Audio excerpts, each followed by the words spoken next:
Good afternoon, I'm Stephanie Landers. After a day of conducting vehicle inspections in northern Arizona, a team of ADOT enforcement officers took one final truck off the road, a rolling danger with more than 20 violations.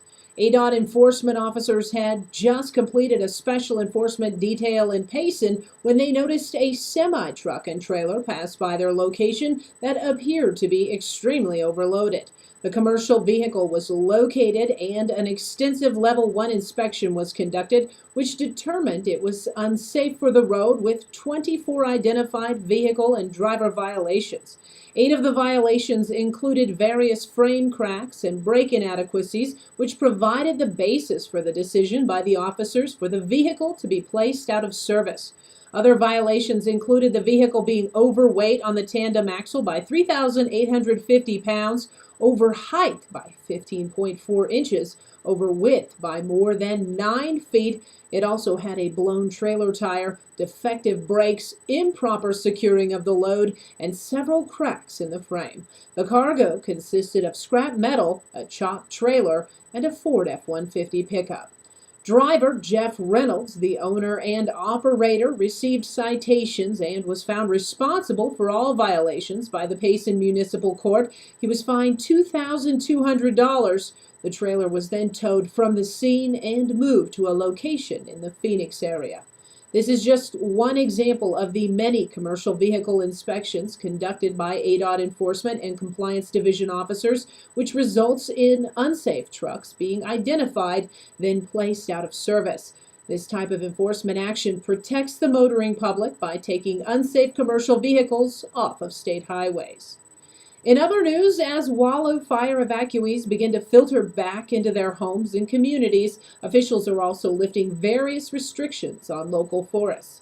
As of 12 o'clock this morning, Apache Sitgreaves officials are happy to announce the opening of Lakeside and Black Mesa Ranger District recreation areas. Stage 2 fire restrictions also moving up to Stage 1 restrictions on the Sitgreaves.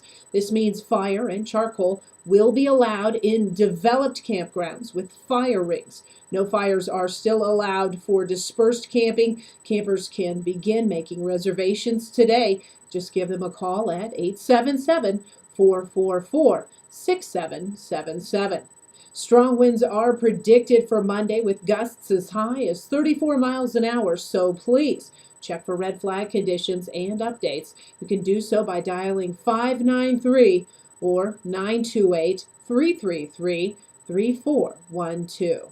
Also opening up today, Big Lake Recreation Area campgrounds, including Wynn, Benny Creek, and Hoyer campgrounds. While most of the area will be reopening for campers, some campgrounds will remain closed at this time, including Alpine Divide, Luna Lake, and all East, West, and South Fork campgrounds. Openings are strictly limited to designated campgrounds. All dispersed camping is still restricted. Also, all current fire restrictions remaining in place.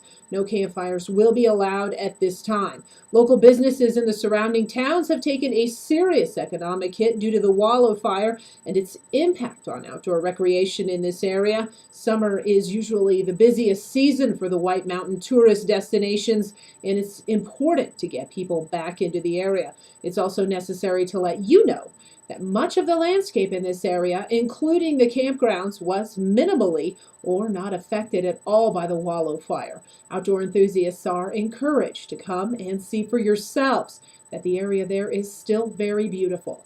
For more information on the Big Lake Recreation Area campgrounds, as well as photos, you can log on to rrmofa.com. And the Department of Veterans Affairs has embarked on a major initiative to reach out to women veterans in order to solicit their input on ways to enhance the health care services that the VA provides to women veterans.